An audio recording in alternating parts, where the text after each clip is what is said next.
Look guys, some races are good and some races are bad.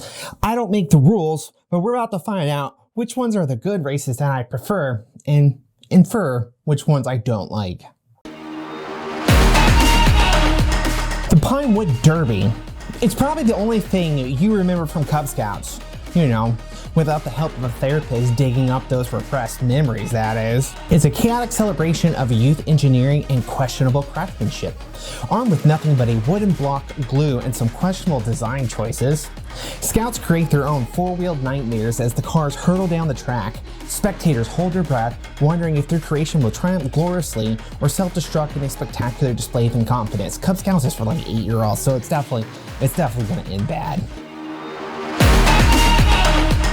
The Tour de France is like a month-long marathon on bicycles where spandex-clad gay superheroes with blades of steel pedal their way through picturesque France? Is France a real country? I don't believe so. Anyways, French countryside and up ridiculous steep mountains, all in the pursuit of fancy yellow jersey. It's a battle of endurance where riders fuel themselves with enough baguettes and croissants to power a small bakery. And let's not forget the iconic tradition of spectators chasing after the cyclist, desperately hoping to catch their perfect selfie while simultaneously avoiding a collision with a flying peloton. Steeplechase is like a chaotic game of hurdles gone wild, where track athletes sprint, leap, and occasionally flop over barriers while trying to avoid an impromptu swim in the water pit. It's a race where participants resemble overgrown grasshoppers in tracksuits desperately hopping. They don't trip over their own shoelaces or mistake the hurdles for an impromptu limbo competition. The event keeps us on the edge of our seats, wondering who will trip over obstacles and who's gonna shit their pants. No one watches it for any reason but shit their pants. And fun fact, when you look at the Olympics or the running events, who usually wins gold? Blacks. Who wins? Add water to the running event and who wins? Whites. It's just something I noticed, don't get mad. The Iditarod is the ultimate possum spectacular that unleashes a pack of adventurous mushers and their trusty canine companions on a wild, snowy quest. It's a race where dogs become barking like heroes, ferocious athletes who wag their way through frosty trails, overcoming obstacles as if they're playing a game of fetch. From sled dog bark attacks to fur-friendly rivalries, this positively thrilling event showcases the resilience, determination, and sheer tail-wagging spirit of our furry friends, all while leaving the spectator howling for more. Sorry, not sorry. NASCAR is like a high-speed circus on wheels, where drivers with the reflexes of caffeinated squirrels zoom around an oval track, turning left more times than a confused GPS. It's a symphony of roaring engines, screeching tires, and the occasional explosion, God bless, that leaves spectators wondering if they actually stumbled into a Michael Bay movie. Nope, just a good race.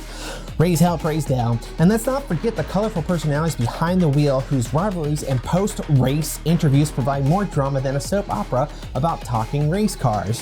Side note, remember when the only black driver lied about nooses being in there and like 30 FBI agents came down to investigate it? And then after they showed that it was just one of those garage poles, he still said it was a noose and that he faced racism.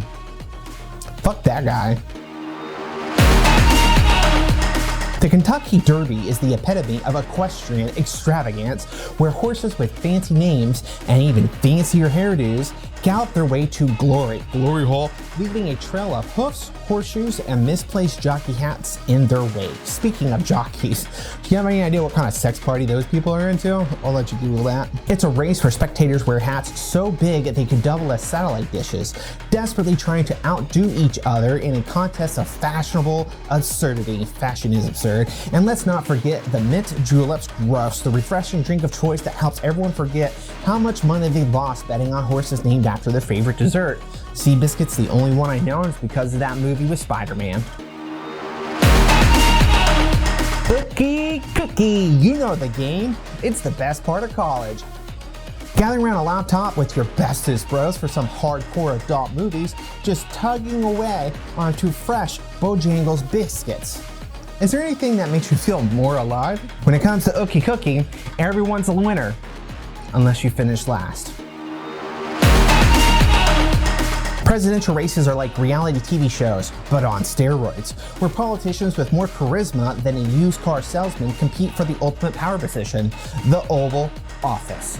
It's a wild spectacle of promises, baby punching, and hand kissing, along with awkward photo ops, where candidates try to convince us that they're more trustworthy than a cat guarding a fishbowl. And let's not forget the debates, where politicians engage in verbal jousting matches that make professional wrestlers look like Shakespearean actors.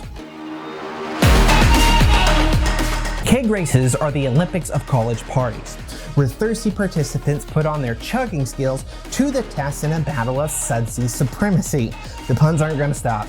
It's like a relay race for beer enthusiasts, with teammates passing the baton of boozy glory from keg to keg, leaving a trail of foam and questionable decision-making in their wake. The real champions are those who can conquer the keg without succumbing to the dreaded beer belly or stumbling into the land of regretful late-night texts. And now, for number one. No, don't go there. Go where? This was all a trap. You're gonna say the white race, aren't you? No, that would be racist. And being racist is wrong. And being wrong's for women. Okay then, show them the teleprompter. Okay, if you insist.